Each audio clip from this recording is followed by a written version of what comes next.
Hello students, आज अपने करने जा रहे हैं क्षितिज भाग 2 कक्षा 10 का पहला पाठ सूरदास के पद। तो सूरदास, इनका जीवन परिचय, क्षितिज में जितने भी पाठ हैं, जितने भी लेखक हैं, उन सबका जीवन परिचय मैं आपको एक साथ करवाऊंगी। ठीक है, अभी हम सिर्फ इनके जो पद दिए गए हैं उनके बारे में ही पढ़ेंगे। तो सूरदास जी के 4 पद इसमें शामिल किए गए हैं। अब 4 पद लिए कहां से गए हैं ये ध्यान में रखना है। 4 पद लिए गए हैं। सूरदास जी का एक ग्रंथ है सूरसागर, ठीक है। इसी में है एक प्रसंग भ्रमर गीत, ठीक है। कि सूरसागर एक ग्रंथ है, 3 ग्रंथ लिखे थे सूरदास जी ने, उसमें से एक ग्रंथ है सूरसागर। उसी के अंतर्गत एक प्रसंग है भ्रमर गीत प्रसंग। तो इस भ्रमर गीत से ये 4 पद लिए गए हैं। ये पहला पद है, 4 पद लिए गए हैं जो आपकी पाठ्य पुस्तक में हैं।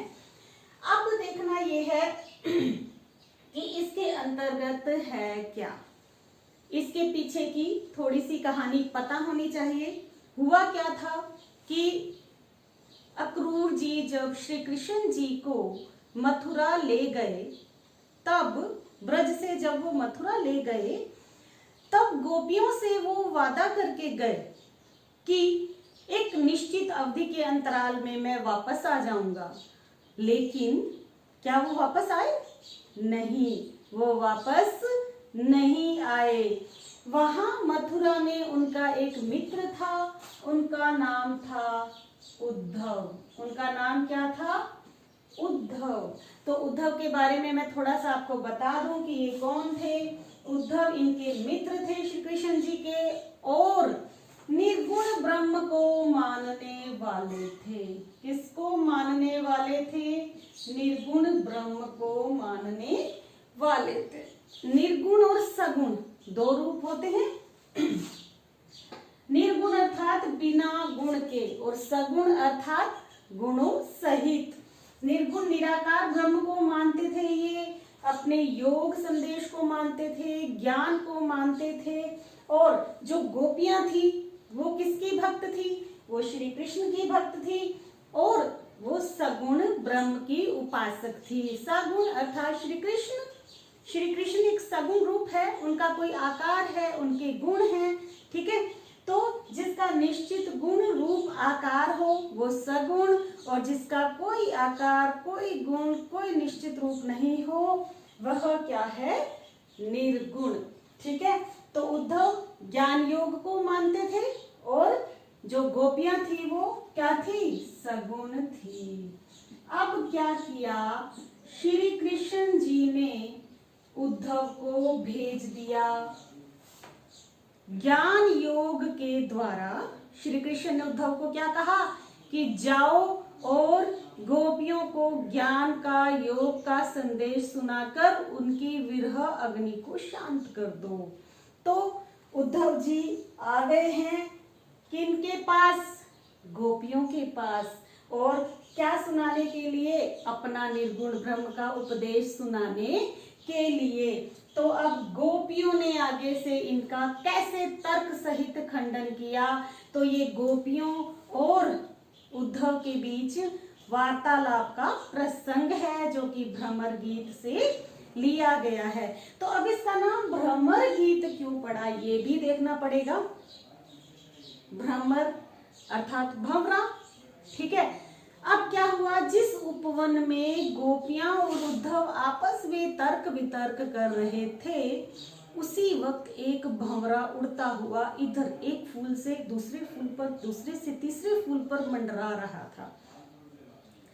तब गोपियों ने भी उद्धव को क्या कहा कि आपका मन भी स्थायी नहीं है, इसीलिए आप एक भंवरे के समान हो। किसके समान हो?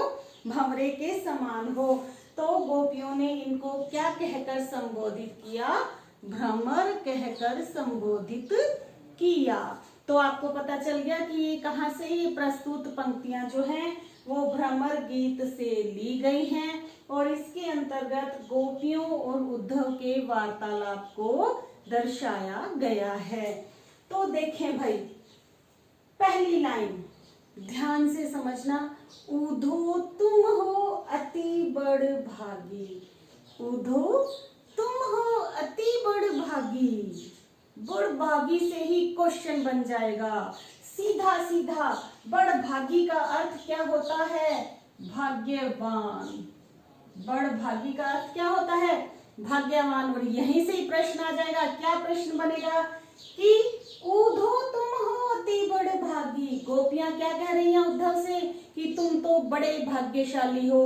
और लो जी, यहीं से ही प्रश्न बना कि उद्धव को गोपियों ने भाग्यशाली क्यों कहा है। तो देखें भाग्यशाली कैसे हो गई भाई उद्धव। उद्धव तुम हो अति बड़ भागी, तुम तो बड़े भाग्यवान हो। अपरस रहत स्नेह तगाते, नाहिन मन अनुरागी। अर्थात अपरस, अपरस मतलब जिसे स्पर्श नहीं किया, स्पर्श ही नहीं किया। स्नेह, स्नेह रूपी धागे को, तगा मतलब धागा, स्नेह रूपी धागे को।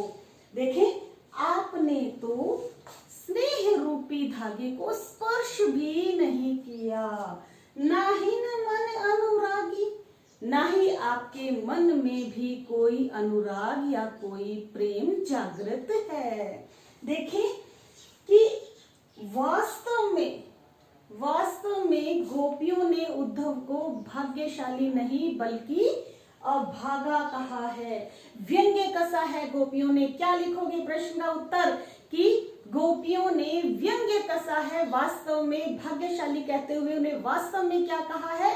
अभागा कहा है कि आप तो श्री कृष्ण के साथ रहे, श्री कृष्ण के साथ रहे और फिर भी उनके प्रेम रूपी स्नेह रूपी धागे को आप छू भी नहीं पाए।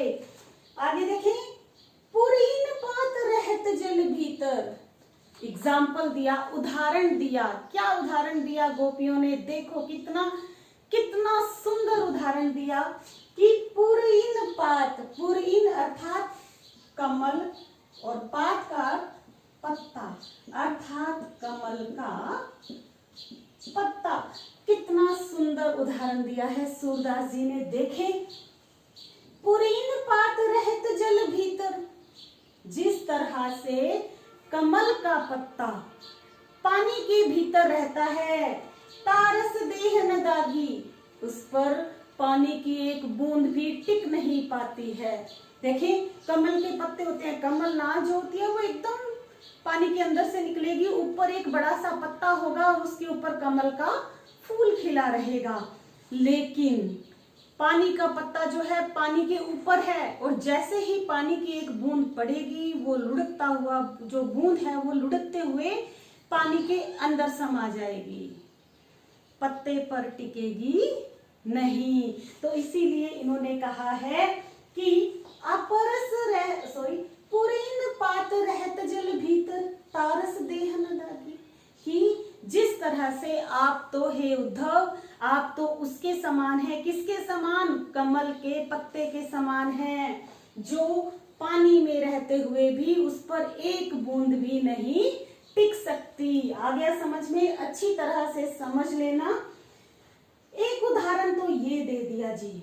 दूसरा उदाहरण, जो जल माह तेल की गागरी, बूंद न ताकू लागी, कि एक गागर अपने जिसको हम पंजाबी में टोकनी भी बोलते हैं, तो एक गागर जिसके चारों तरफ तेल लगा दो आप बाहर की तरफ और उसे पानी में छोड़ दो, तो क्या उस पर पानी की बूंद टिकेगी?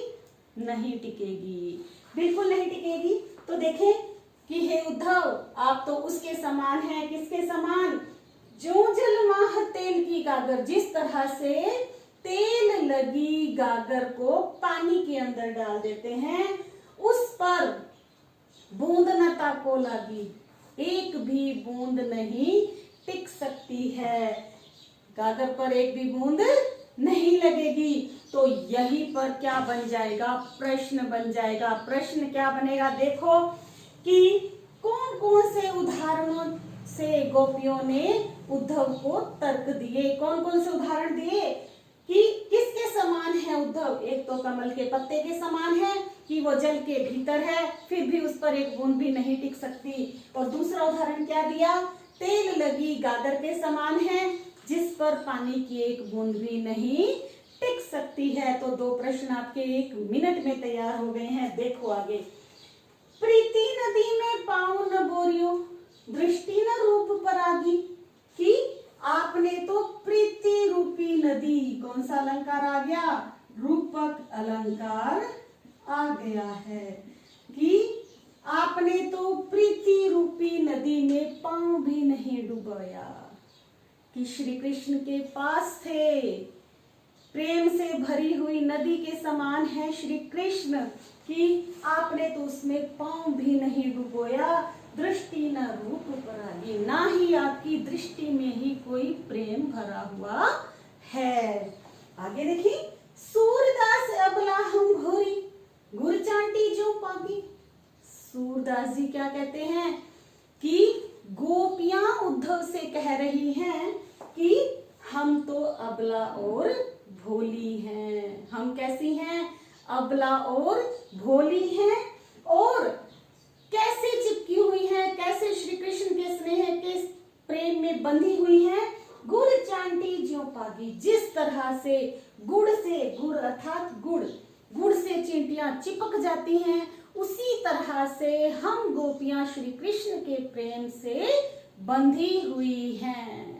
तो अच्छी तरह से समझ में आ गया कि अगर ये प्रश्न आ जाए कि गोपियों का प्रेम किसके समान है, कैसे वो श्री कृष्ण के प्रेम में बंधी हुई हैं, तो जिस तरह से गुड़ से चींटियां चिपक जाती हैं, उसे छोड़ती नहीं हैं, उसी तरह से हम भी श्री कृष्ण के प्रेम में डूबे हुए हैं। अब चलेंगे अगले पद पर। देखिए अगले पद में गोपियां क्या कह रही हैं उद्धव से कि मन की मन ही मांझ रही, यानी कि हमारे तो हे उद्धव, क्योंकि वे गोपियां जो थी वो श्री कृष्ण के इस भेजे गए योग संदेश से परेशान हो गई थी। ठीक है, इसलिए वो क्या कह रही है उद्धव से? देखिए कि मन की मन ही मांझ रही, हमारी तो मन की मन में ही रह गई है। हमारी जो मनोकामनाएं थी, मन की जो व्यथाएं थी, जो श्री कृष्ण को बतानी थी, वो हमारी मन के अंदर ही रह गई हैं। कहिए जान जाई कौन पे उद्धव नाही परत कही, कि हे उद्धव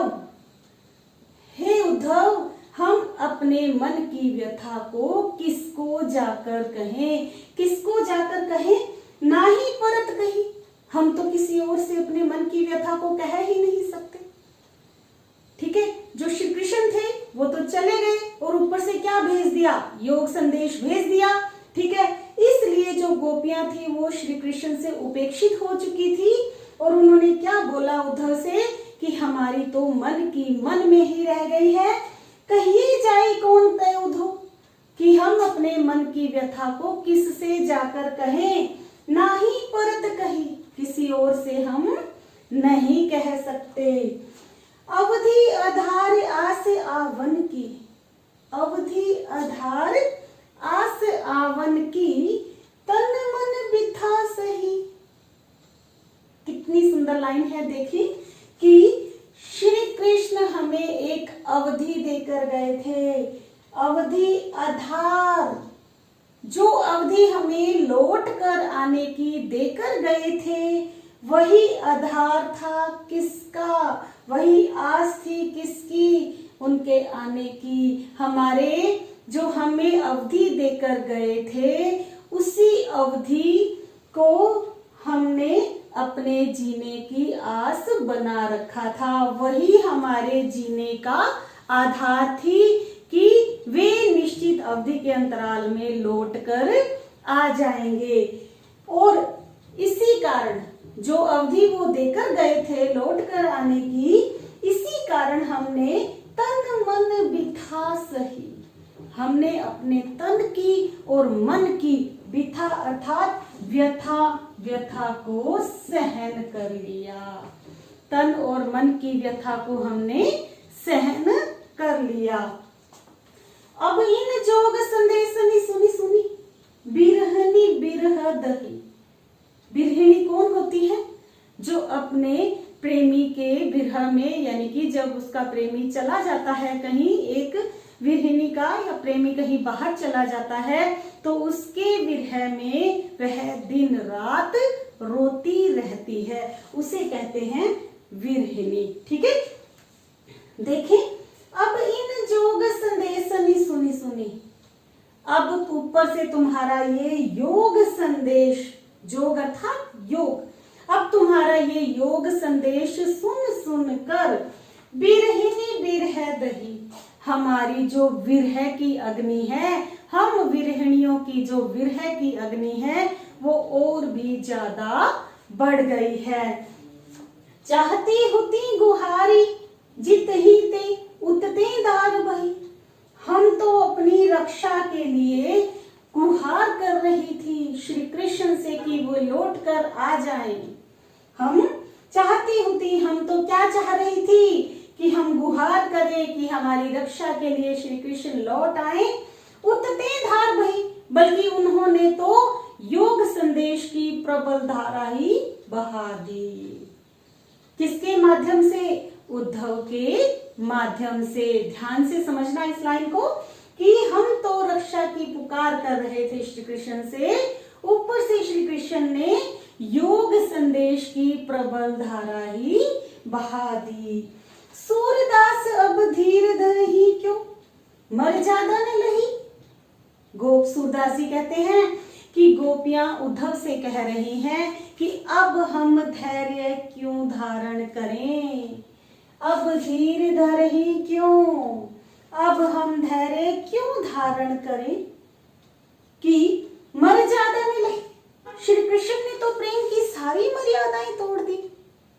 श्री कृष्ण ने तो प्रेम की सारी मर्यादाएं तोड़ दी, तो फिर हम क्यों धैर्य धारण करें। देखें कि अच्छी तरह से एक लाइन में और बता रही हूं फिर से कि हमारी तो मन की मन में ही रह गई है। कहिए जाए कौन पे उदो नाही परत गई। हम किसको जाकर कहें अपनी मन की बात, किसी दूसरे से तो हम नहीं कह सकते। अवधि आधार मन की तन मन बिथा सही। श्री कृष्ण जो हमें वापस आने की एक अवधि देकर गए थे, वही हमारे जीने का आधार थी, और उसी के लिए हम अपने तन और मन की व्यथाओं को सहन कर रही थी कि वे लौट आएंगे। अब इन योग संदेश सुनी सुनी बिरहनी बिरह दही। अब इस योग संदेश को सुन सुनकर हमारे विरह की अग्नि जो है वो और भी ज्यादा भड़क गई है। अब तो हम अपनी रक्षा के लिए जिन्हें पुकार रहे थे, उन्होंने तो योग संदेश की प्रबल धारा ही बहा दी। सूरदास अब धीर धरहि क्यों मर ज्यादा न लही। अब हम धैर्य क्यों धारण करें जब श्री कृष्ण ने ही प्रेम की सारी मर्यादाएं तोड़ दी हैं। आ गया समझ में?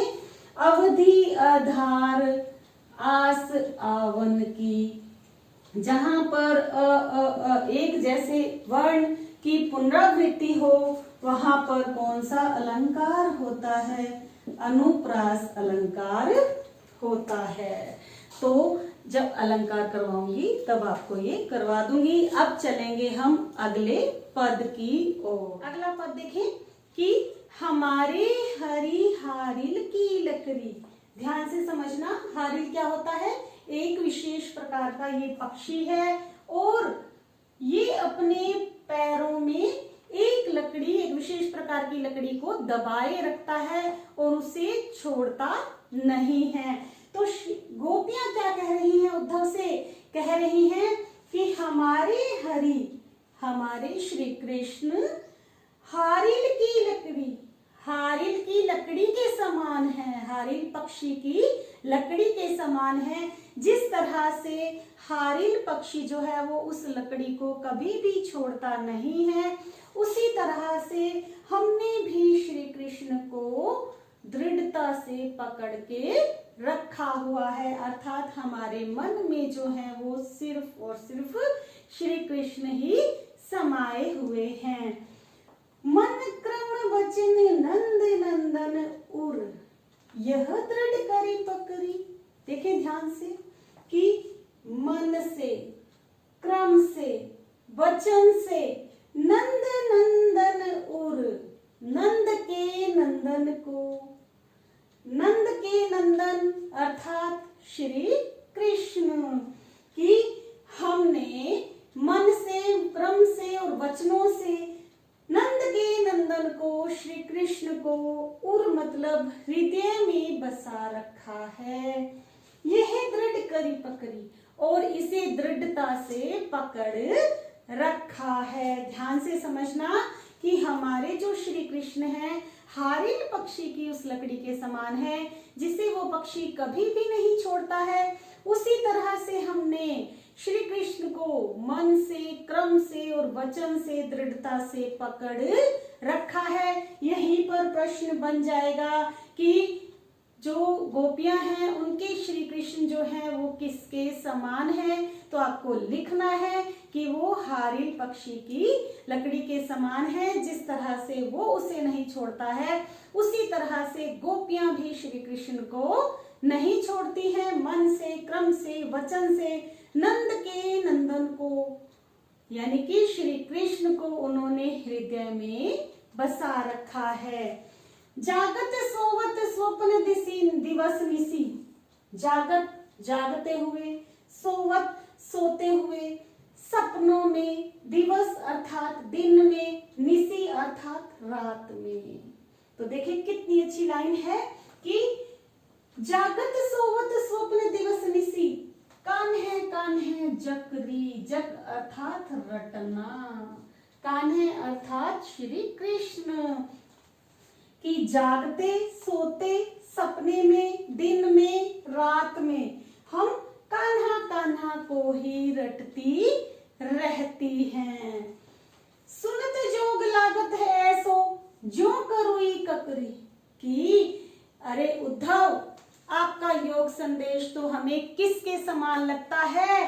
कड़वी ककड़ी के समान लगता है। जिस तरह से कड़वी ककड़ी अपने खा नहीं सकते हैं, उसी तरह से आपका योग संदेश भी हमें लगता है कि हम श्री कृष्ण के अलावा किसी से भी, किसी की तरफ भी देखेंगे भी नहीं। तो देखें, सुनत जोग लागत है, सो आपका योग संदेश हमें किसके समान लगता है? कड़वी ककड़ी के समान। बन गया प्रश्न कि गोपियों को उद्धव का योग संदेश किसके समान लगता है? तो कड़वी ककड़ी के समान लगता है। आगे देखें, सूतो व्याधि हमको ले आए, आप तो हमारे लिए ऐसा रोग ले आए हैं। व्याधि अर्थात रोग।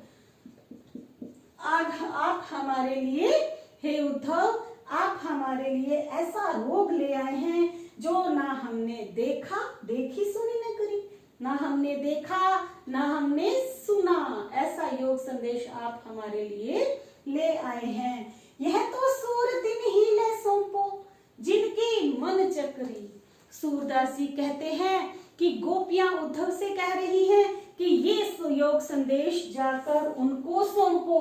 तिन्ही अर्थात उनको सौंपो, जिनके मन चक्री, चक्री अर्थात चंचल हैं, जिनके मन चंचल हैं, जिनका मन स्थायी नहीं है। हमारा मन तो श्री कृष्ण के प्रेम में ही लगा हुआ है, इसलिए हमारे हम में चंचलता नहीं है। और जिनके मन चंचल हैं, जिनके मन स्थायी नहीं है, उनको ये जो व्याधि है वो उनको सुनाओ। व्याधि कौन सा?